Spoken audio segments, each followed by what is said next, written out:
Amis téléspectateurs et internautes de Leral TV leral.net comme nuñ koy defee rek saay su ne bu actualité amee ñu daal di ci def suñu liggéey tey nag ñu doxantu ñëw seet si ki nga xamante ni moo di Cheikh Konaté di président de l'association des militaires libérés pour le développement du Sénégal ñu war a waxtaanee ñoom seen ay jafe-jafe waaye nag ñu waxtaanee ñi nga xamante ni ñoo di ASP yi ci guddi yi nga xamante ni toll nañ ci ñu war a nag séq ay laaj ak tontu ak njiital militaire libéré yi seen taxawaay ci bile xeex ginnaaw biñ leen nuyoo doon koy nuyu bàyyi ko mu nuyoog téléspectateurs yi. dëgg la association des militaires libérés li koy wund mooy soldats yi nga xamante ne dañoo ay doomu aadama yoo xamante ne wala boog ay patriotes yoo xamante ne dañoo engagé woon. ne dañuy dem dugg ci fi nga xamante ne mooy l'armée waaye seen engagement boobu dafa am durée ba nga xamante ne moom la ñu signé woon ak armée moo xam engagé nañ leen wala libéré nañ leen en tout cas ñoom 2 ans lañ signé woon 2 ans yi bi mu jeexee nag dafa am li nga xamante ne moom la ñuy wax ne dañ leen di delloo ci fi nga xamante ne moom mooy seeni foyer maanaam retourner leen à la vie civile loolu moo tax bi ñu génnee ñu nit ñu xam ne ñun kat armée am na njukkal bu mu ñu jox ci réew mi pour que ñu mun ko delloo njukkal nag dañuy jéem a organiser wu rek def suñu kemtulaay kàttan ba ni nga xamante ne moom lañ ko doon servir en tout cas di servir nation bi sous les couleurs en tout cas sous la tenue ñu continuer manko bennoo ba nga xamante ne dinañu mën a continuer di jàppale li nga xamante ne wala fi nga xamante ne mooy suñu réew loolu moo tax nag te ndax sax loolu dimbalaale nguuru Sénégal la ndax dama jàpp ne nguur dimbali par benn dimbali mbooloo moo ko ëppal njëriñ fuuf que dimbali par benn nit loolu daal moo taxoon ñu ne rek dañuy continuer créer association bi tuddee ko association des militaires libérés pour le développement du Sénégal ñu ngi ko créé nag en 2010 waaye ca 2010 boobu noonu sax dama cay am taxaw seetlu moo tax bu ma déggee actualité bii nii sax parfois sama yaram day daw parce que lii dañ ko wundoon ca 2010 boobu amaguñu sax récépissé parce que récépissé bi plus tard lañ ko am le 5 février 2013 ci la ñu créé woon benn journée de lutte contre l'insécurité en 2010 boobu ñu defee ko woon foofu ca Grand Yoff ci wetu foyer des jeunes waaye ña fa nekkoon ci kilifa yi ñi fa nekkoon yaakaar naa bataaxal ba nga xamante ne moom lañ leen joxoon tënkoon ko en tout cas liñ doon wund rek mooy jéem a dugalaat suñu loxo bu baax a baax ci li nga xamante ne mooy kaaraange réew mi. kon yéen bu ñu leen déggee bu baax yéen militaires libérés yi en 2010 yéen ngi woon dans de très bonnes conditions. waxuma dans de très bonnes conditions parce que très bonnes conditions moom boo ko waxee sax daanaka mooy wane ne kon jarul kenn di organiser wu militaire libéré mosut a nekk ci bonnes conditions parce que ci loolu ma la wax noonu bokkoon na ci li nga xamante ne sax mooy xeex chômage bi parce que militaire libéré yi dañoo bari macha allah te chômage baa ngi fi xeexaale li nga xamante ne moom la ñu wax la surexploitation des agents ci sécurité société de gardiennage yi loolu bokkoon na ci li nga xamante ne moom moo nekkoon suñuy combat yu gënoon a mag parce que boo xoolee militaire libéré yi bu ci jeexal armée rek amoo beneen pexe boog en tout cas lu dul nga dem fa nga xamante ne moom mooy société de gardiennage yi waaye boo fa demee li nga fay fay ko ay 35 000 ak 45 000 ak 50 000 ak yu nu mel te loolu dama jàpp ne yorul kër donc ñu waxoon ne xeex surexploitation boobu day commencer par lan suñu organisé wu ba créer une journée de lutte contre l'insécurité xalaat naka la ñuy état di jàppale ñu créer une société de gardiennage nationale wala boog naka la ñuy dugalee suñu loxo ci mbéy mi parce que jamono jooju ñu ngi wax autosuffisance en riz ñu ngi wax également lutte contre le chômage yooyu yëpp ñu xalaatoon ci ñu ne ñun nag agriculture beeg élevage bi yooyu réponse la pour xeex li nga xamante ne moom moo nekk insécurité bi ba pare xalaataale ci na nga xamante ne moom lay armée di recruter mode de recrutement bi duñ ne baaxul waaye dañoo doon xool naka la ñuy càmbaree ensemble ñu nag l'armée bi ak gouvernement bi ñu xool naka la ñuy repenser li nga xamante ne moom mooy mode de recrutement yi parce que boo fekkee ne da nga bëgg a jël 3 fractions premier contingent deuxième troisième nga bëgg leen yóbbu armée ñu mu toll ak presque 1000 wala 900 et quelques exemple nga libérer 600 yëpp ñu dellu seen kër loolu bu fekkee ne da nga wax ne da ngay xeex chômage wala boog da ngay dëgëral kaaraange loolu moom da ngay wax rek dafa des ci lu bare des lu bare nag lenn rek moo ko mën a saafara mooy pencoo waxtaan parce que damay faral di wax ne volonté moom fonction la bu régulatrice waaye nag dafa moins variable que suñuy sentiment ndax volonté bu ko nit amee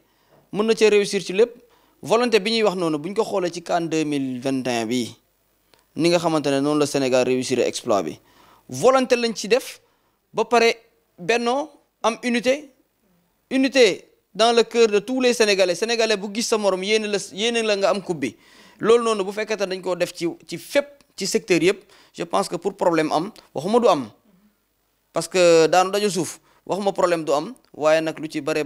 yaakaar naa saafara mooy ëpp solo li nga xamante ne moom mooy problème bi. d'accord ci say kàddu ma dégg la nga ni contrat la bu leen lié woon ak état bi ci diirub 2 ans tey yéen militaire libéré seen contrat jeex na donc mu mel ni dara liyeetu leen nguuru Sénégal. non dara lié nañu ak nguuru Sénégal foofu nag mooy amalgame bi foofu la erreur bi incompréhension bi fegal fa la nekk tey ñi nga xamante ne dañu nekk ay militaire libéré ñooñu ay réservistes lañ à tout moment armée bu la soxlaa mun na leen jël si waat muy benn ñaareel bi mooy xam nga soldat ci jamono jii nii boo demee armée ba nga xamante ne ay weer moo la desee pour nga libéré di nga am benn formation boo xamante ne da nga koy def bu ñuy wax formation de qualification d'emploi kon armée xam na ne soo génnee mu ngi lay sóor ci fa nga war a mujj parce que dafa am loo xamante ne lu am solo la te nit ñi duñ ko bàyyi xel te chaque fois ma wax ko ci plateau yi ma mës a dem yépp dama ne transition bi am entre vie militaire ak vie civile loolu ku ko dundul mënoo koo comprendre parce que tey suñu waxee ne armée libéré na nit 10 personnes maag yow ñu bokk ndey ak baay wala ñu nekk ay doom baay wala ñu bokk ba ne koñ ñu dem armée man ñu libéré ma ñu bàyyi ka ca des foofu noonu waa koñ ba mënuñoo comprendre le pourquoi ñu libéré diw mii bàyyi ka ca des fee te loolu genre sous forme de stigmatisation da ciy am maanaam boddi wala boog en tout cas pousser nit ki ci loo xamante ne naka sudu noonu waxuma na nag réplique la pour mën a dem defi agression wala quelque chose comme ça waaye nag nekk na loo xamante ne état war na ko repenser parce que transition boobu noonu ku ko dund mënoo ko xam waaye nag transition boobu ay la yéwén ñu ngi koy dund état créé li nga xamante ne moom mooy agence de réinsertion des militaires agence boobu la ñuy wax li may wax nii ci agence bi chaque fois ma wax ko ca jamonoy Abdoulaye Wade agence ba dañ ko créé tuddee ko agence de réinsertion des anciens militaires ñun de loolu lañ ko xamee woon waaye léegi nag agence bi dafa tudd agence de réinsertion sociale des militaires ñun dañoo xamul ndax militaire lay dimbali ci wàllu social wala ancien militaire lay dimbali wala kan la agence bi en tout cas di dimbali mu am beneen taxaw seetlu boo taxawee tey nga fa oo fukki militaire libéré nga leen ndax xam ngeen agence de réinsertion des militaires libérés wala en tout cas agence de réinsertion sociale des militaires kenn moo la ciy wax ne xam naa ko te boo ko waxee fu mu nekk danaan la dégg laa ci am donc ce qui veut dire que agence yooyu na nga xamante ne teg moom lañ fi teg pour kii dama xamul ndax moom moo ñu lié ak armée wala liyeetuñu ak armée ba pare li tax ma ne la moo ñu lié mu ngi continuer di ñu lié mbir maa ngi continuer di ñu lié gouvernement ba tey ndax militaire libéré bu def durée légale am ba jeex am nga possibilité def li nga xamante ne ay concours paramilitaire la kon kay ñun ñu ngi ci biir ba tey concours paramilitaire yooyu tamit ñu ngi doon wax ne dañ cee war a xool càmbar ko xool effectif bi naka la ñuy def ba yokk ko tranche d'âge bi nga xamante ne moom la ñu wax ne dañ fa la war a yem ñu jéem a xool naka la dañuy def ba tranche d'âge boobu également ñu jéem koo yokk pour que ñu mën a bénéficier tey su ma la waxee ne man bi ma libéré rek léegi war naa am 18 ans mën naa servir à quelque chose ba tey samay classe yi fi nekk am na ci ñoo xamante ne ñun suñu année bi ñu demee armée léegi am na ci ñoo xamante ne ba fi ma waxee yow nii amuñu 39 ans amuñu 38 ans te ça aura fait 17 ans 18 ans de service donc li may wax mooy Sénégal nguuru Sénégal xaw ma ñan ñooy réfléchiral le chef de l'État le président Macky Sall ñi koy réfléchiral ci défense ak sécurité mais bëgg naa ñu gën a góorgóorlu parce que kenn du ne baaxul man baaxul du ma ko wax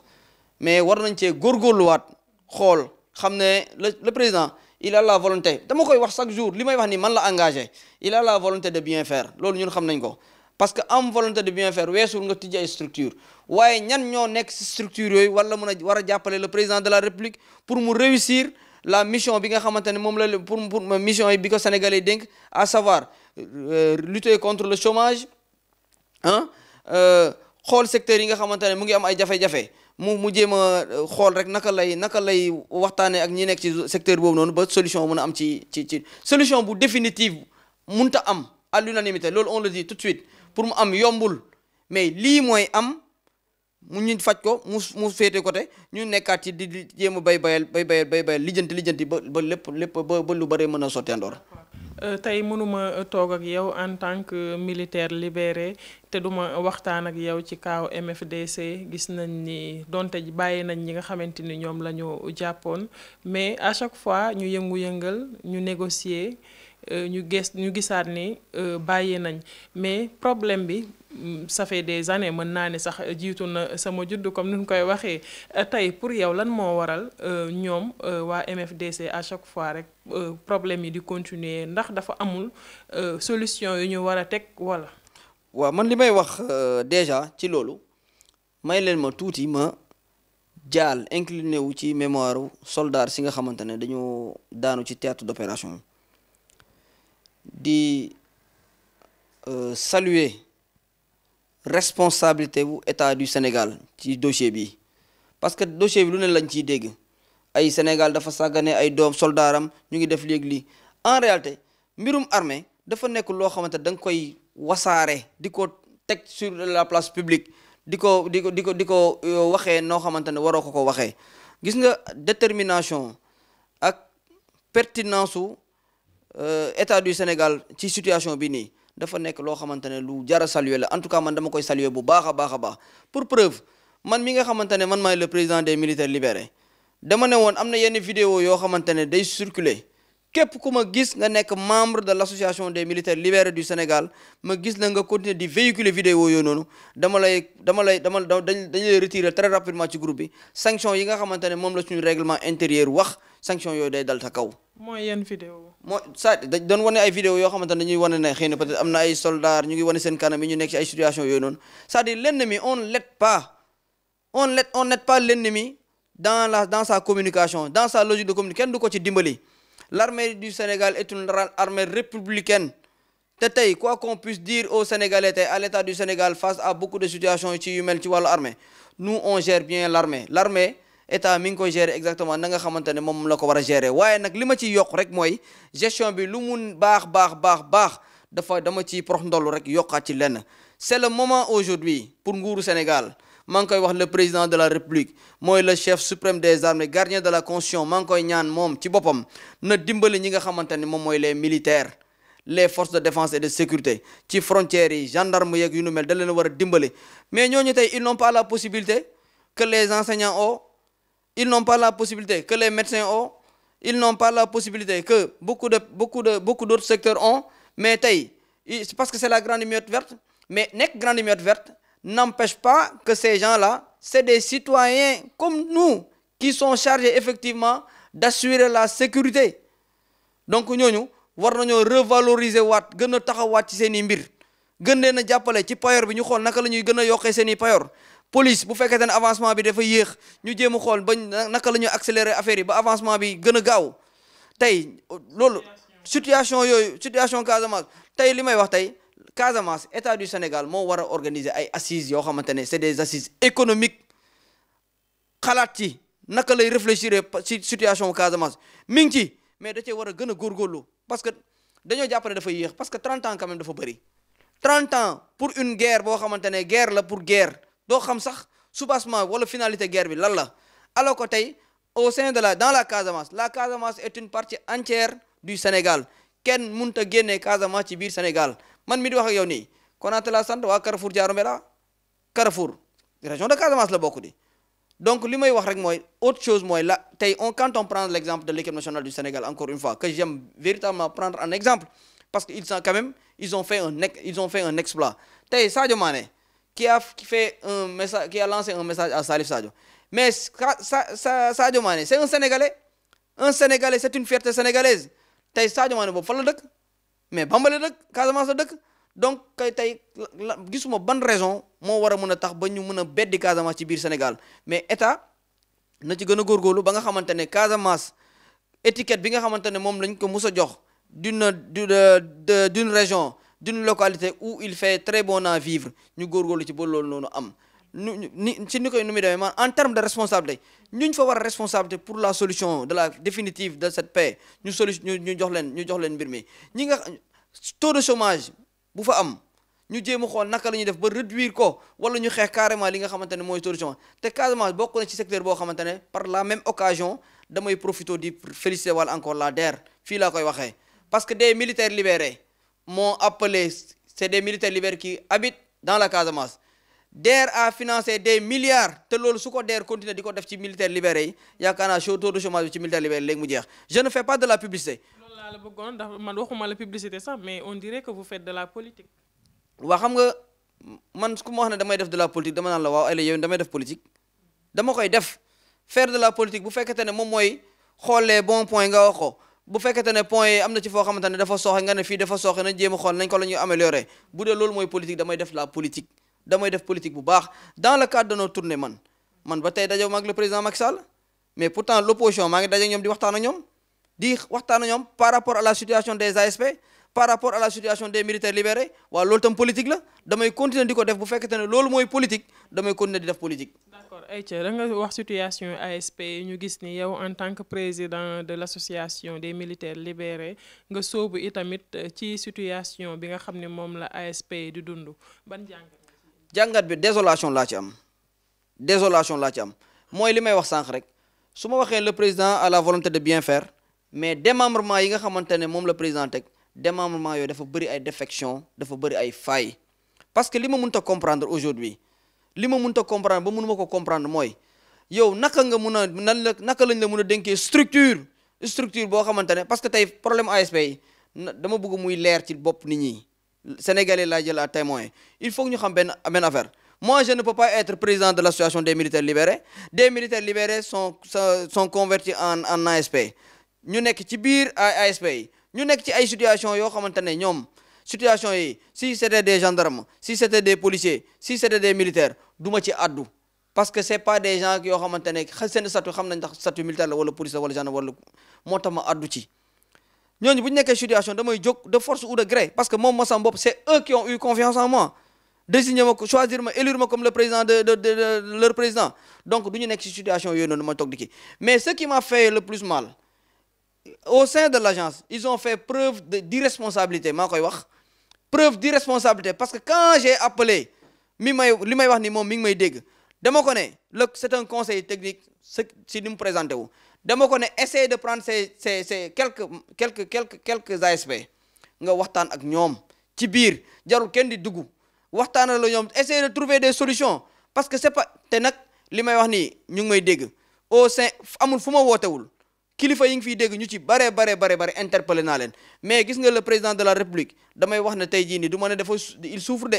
mais le président de la république doit revoir beaucoup de choses il a la volonté dama koy wax maa ko waxaat il a la volonté parce que am volonté mënut a wees ubbi ay structures yu bëri pour xeex chômage pour mettre say nit dans de très bonnes conditions mais ñi koy dimbali ñi ko war a dimbali ñoo ko dimbaliwul parce que li ma mënut a comprendre yow une situation boo xamante ne mu ngi fii toll information dañuy wax le président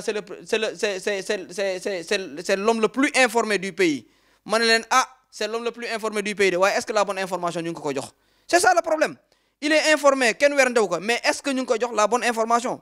c'est ça, c'est là où se trouve la grande question l'autre chose mooy man la démarche des ASP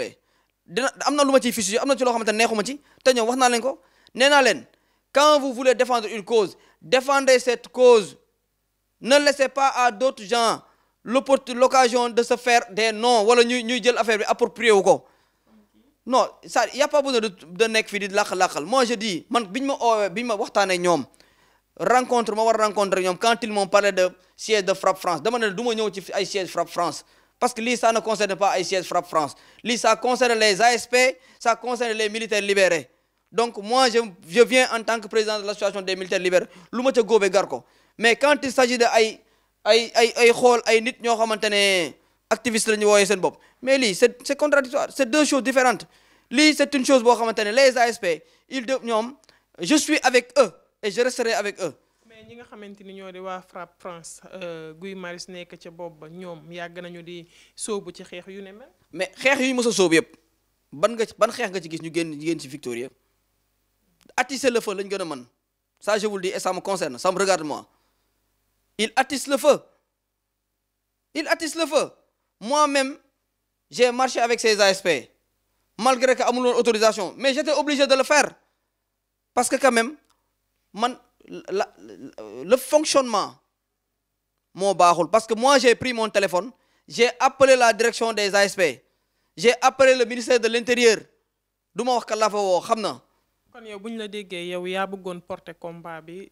sans pour autant ñu boole ci activiste yi. c'est pas mon combat à moi. mais da nga ko bëggoon porter. non je ne porte pas man du ma xeexu jàmbur mais lii sama xeex la man sama xeex la tey soo ma waxee loo xam ci armée man la waaw soo ma waxee loo xam ci waxu sécurité man la am na lu ma ci xam mais demande à Guy Marius Sagna qu'est-ce qu'il sait de la sécurité mais rien du tout Guy Marius en réalité c'est-à-dire ça la présence des activistes day détourner sax en réalité le combat parce que tey booy xool nous on est journaliste également il faut pas l'oublier tey bu fekkente ne la présence de Guy est beaucoup plus médiatisée même que la situation des ASP elle est beaucoup plus médiatisée. Est-ce que du ñoom loolu la ñu bëggoon statut wu Guy Marius Sagna yóbbu information bi. En réalité c'est pas ça wax naa la sànq ne nous dans l'armée qu'est-ce qu'on avait fait on avait signé un contrat de 2 ans loolu la ñu wax on a signé un contrat de 2 ans bi mu jeexee anuma. mais yéen tey jii seen tekk-tekkaaral moo waral seen problème jubul ñi par rapport ak ASP. est-ce que ñun dañoo def tekk-tekkaaral ce qui se passe peut-être mënuñ ko wax ci kaw wax naa la sànq. est-ce que nekk ko tamit li ngeen ko waxul ci kaw moo tax ba tey seen jafe-jafe sax. non du question ñun on a des problèmes certes on a des problèmes mais nous notre différence a beaucoup de gens xanaa xamoo tey su ma la waxee ne même le comportement de nos aînés là l'agence de l'association ANAMIS mooy les anciens les invalides mais seen démarche dama ko fustiger man je le dis partout dama fustiger seen démarche parce que démarche boobu noonu on attend de une démarche beaucoup plus responsable. L'association des militaires invalides. Quelle démarche? xam nga démarche bi mooy lan moi je me vois mal pour un militaire nga taxaw tey assemblée générale nga kaas ak li nga fi wax yëpp li nga fi xuloo ak les états yëpp dañoo war a def lii au finish il s'accuse de détournement de ay millions yu nu mel mais loolu c'est pour man c'est indigne comme démarche. C'est vrai que je suis avec eux j'ai dit à plusieurs plateaux télévisés que l'État ne devrait pas attendre que ñoom ñuy génn ci rue mais la rue n'est pas toujours la bonne solution pour résoudre les problèmes tey les ASP tey li may wax tey à l'État du Sénégal la situation des ASP dañ ko war a résoudre au plus rapide. mais tey bu ñu seetluwee bu ñu defee taxaw seetlu ci contrat bi leen lié woon ASP yi ak état bi nga yaakaar ni ñoom ñu ngi ci dëgg ndaxte ñoom dañ leen jël sous forme de bénévole. nekkuñ ci dëgg d'une part loolu na ko ñëpp accepté wax naa leen ko li may wax nii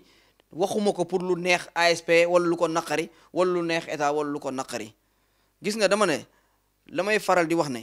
le mensonge même au paroxysme de sa gloire finit toujours par décevoir seule la vérité finit par triompher man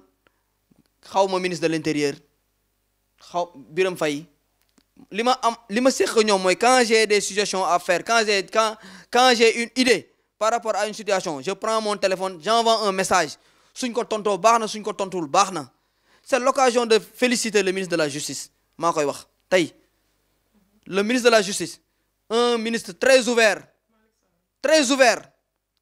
démocratique patriotique maa koy wax le directeur de la DER le ministre délégué de la DER. mais nag sëñ bi Konaté daa mel da ngay politique nag. politique ma li ma wax laay def da nga maa dégg ma féliciter beneen ministre wala ma encourager beneen ministre. moo tax ma wax la. est-ce que dégg nga ma wax beneen ministre félicitation wa non li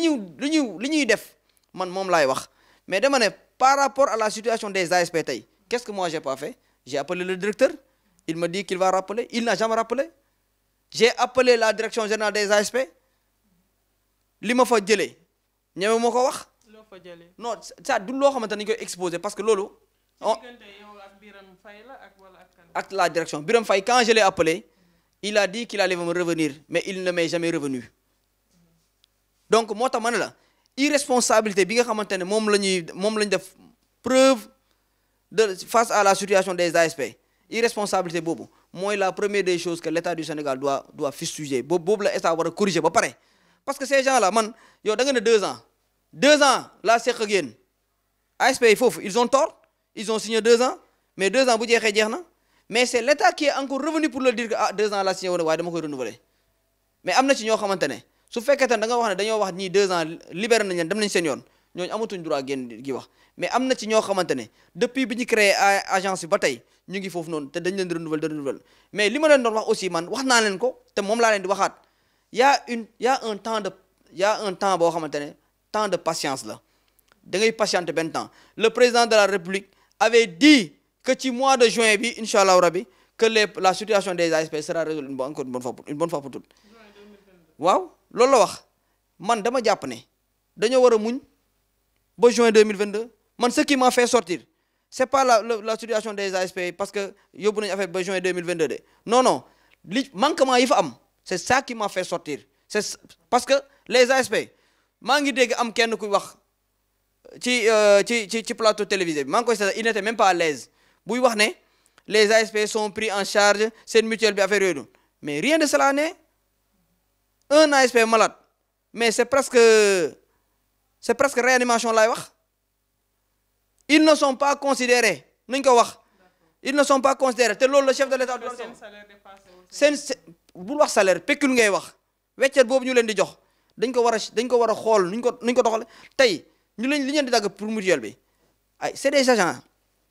yoo xamante ils sont à la disposition de l'État lan moo tere mutuelle boobu noonu ñu jël ko dugal leen ci mutuelle des agents de l'État li nga xamante ne moom la ñu leen di dagg ci cotisation 30% yi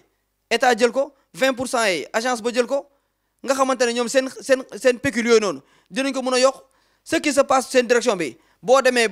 foofu noonu am na ñoo xamante ne ils ne perçoivent pas 60 000 ils ne perçoivent pas 80 000 ils sont autour de 350 qu'est-ce qu'ils ont de plus méritant que ñi nga xamante ne ñoom ñoo nekk sur le terrain te le gros du travail dans les commissariats de police dans les brigades de gendarmerie dans les mairies état civil yu nu mel la préfecture ñoom le gros du travail c'est les ASP qui le font en tout cas moi je ne suis pas d'accord sur la démarche des ASP ci seen marche yi ñu marche ni ak di woo ay activistes ci loolu là je ne suis pas d'accord mais je suis également d'accord ci génn bi nga xamante ne moom la ñu génn pour revendiquer seen li nga xamante ne moom mooy seen droit parce que marche également droit la. monsieur Konaré ñu ngi lay jaajëfal. jërëjëf maa ngi leen di santaat bu baax di leen gërëm di wax ne sama li ma doon wax rek mooy structure yi nga xamante ne état du Sénégal da ko fay teg muy DER FONGIP ANPEJ ak structure yu nu mel yooyu noonu yëpp dañu ñaan état du Sénégal ak agence de réinsertion des militaires libérés office national des anciens combattants dañuy wax état nañu def lu mu mën pour mu dem jeter fa un coup d'œil xool li nga xamante ne moom moo fay xew parce que am na solo man de DER ñeme naa wax parce que maa ngi liggéey ak ñoom xam naa li nga xamante ne moom la ñu mënal man de dama koy waxuma ko Pape Sarr musuñoo tegante bët musuñoo séq téléphone xam nga la la séq ñoom bind bataaxal mu dem fa ñu woo ma réunion ñu waxtaan ba ñu trouvé ay tey bu ñu doon def ay financement ak yooyu mënu ma cee bénéficier wu ma ci waaye li may wax mooy maa ngi féliciter DER di leen encourager waaye nañu gën a góorgóorlu parce que nag féliciter leen taxul affaire bi doyul militaire libéré ñun on est nombreux macha allah nañu gën a góorgóorlu si ñun ci élevage bi ci agriculture bi ci maraîchage beeg yu nu mel parce que tey dans le cadre de mes tournées sax laay wax tey dem nañ fi Kaffrine dem nañ fi ay Kolda dem nañ fi à Saint-Louis Diama uniquement pour xool la situation des militaires libérés Kaolack fan yi li ñu fa jógee donc li may wax mooy état du Sénégal na bàyyi waat xel ci li nga xamante ne moom mooy ay doomam par rapport ak situation boobu te mu na gën a revaloriser parce que tey otage yi ñu jàppoon nii c'est un exemple boo xamante ne ku mu doy exemple du la doy exemple wala tey coono yi nga xamante ne ak tey la sacrifice yi nga nit yi soldats yi di sacrifier wu pour kaaraange seen réew donc ñooñu dañu leen war a gën a jàppale gën a revaloriser seen statut loolu tam dafa nekk loo xam dafa am solo parce que balaa nga ne militaire libéré da nga naan militaire ba pare donc ci loolu moo nekkoon message bi. ñoo ko déggandoo mu ngi noonu moom Cheikh Konaté indi na ay leeral ci li nga xamante ni moom moo nekk actualité jamono ji ci situation wu ASP yi nga xam ni dañu doon amal doxub ñaxtu bañ rek ñu daal di leen radier moom nag la muy sàkku moo di ki nga xamante ni moo di njiitle di Birame Faye mu daal di delluwaat ginnaaw ci décision yi nga xamante ni moom la jël ñu xool rek naka la ñuy def ba ñoŋalaat seen diggante. waaye nag ba tey moom Konaté muy sàkku rek ñu daal di xoolaat statut yi nga xamante ni moom la ñuy recruter ak it payoor gi bu baax a baax. jërë ngeen jëf ci teewlu bi di leen jox dig daje ci beneen sujet bu ñu war a waxtaane ak beneen invité.